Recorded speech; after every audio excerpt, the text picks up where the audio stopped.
I think Twilight is a fantasy, primarily an erotic fantasy, and it makes the most sense to describe it as such when criticizing it. I was first attracted to the book as a submissive, masochist-type feminist, and I think it's important to recognize Twilight's function as a submissive fantasy. For the longest time, I was convinced that Twilight was harmless, just being a submissive fantasy, and that any criticism of Twilight by feminists was due to prejudice against submissive types. And I think that is a factor, but it's more than that. I get that now. I saw one reference to Twilight as a submissive fantasy in a thread for Buffy vs. Edward. A submissive masochist-type feminist was defending it, and a dominant criticized her, saying that he, as a dominant, wouldn't like to dominate Bella. And I was thinking, well, of course you wouldn't like to dominate Bella, but it's not intended for you. It's intended for submissive people. You, as a dominant, wouldn't appreciate it.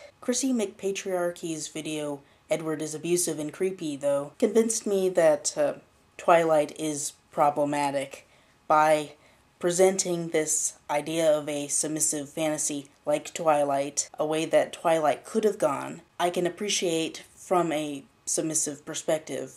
I think Twilight would have been a more interesting and respectful book if it had have delved into the idea of how much of an advantage that Edward has over Bella with his vampire superpowers, being that his very nature is hypnotic and supersedes free will in humans.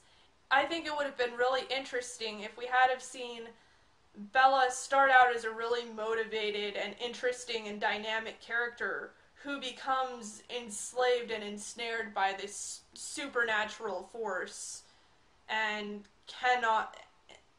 has no control over herself because he has a supernatural hold over her. I think that would have been very interesting and would have been very pointed.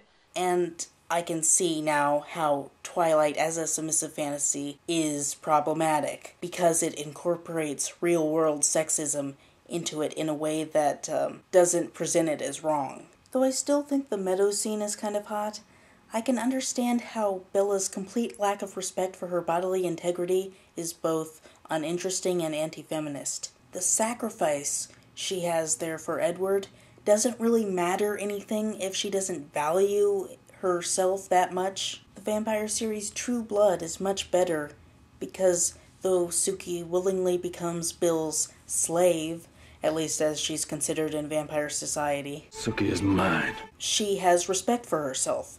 She doesn't exactly want to be a slave, but she goes along with it because the vampires are like that, and she's willing to stand up for herself and generally has much more respect for herself than Bella. And she's more interesting as a result, and much more feminist for being able to call Bill on his problematic behavior, occasionally uninvite him from the house. I'm also reading this book, Some Girls Bite, by Chloe Neal, and it's about this strong-willed girl who becomes a low-ranked vampire and then has to submit to this vampire lord, and she doesn't want to. Not sure where it's going, but it's more interesting because there's conflict, and it's not sexist. I've been sliding this way for a while. The Twilight fanfic Luminosity was a big influence on me for suggesting a smart, nerdy Bella who uses her wits to get out of danger rather than relying on Edward. It took KrissyMcPatriarchy's video to push me the rest of the way over, though. You know, I just heard the criticisms before, but that, coupled with the take on the submissive fantasy, allowed me to, click.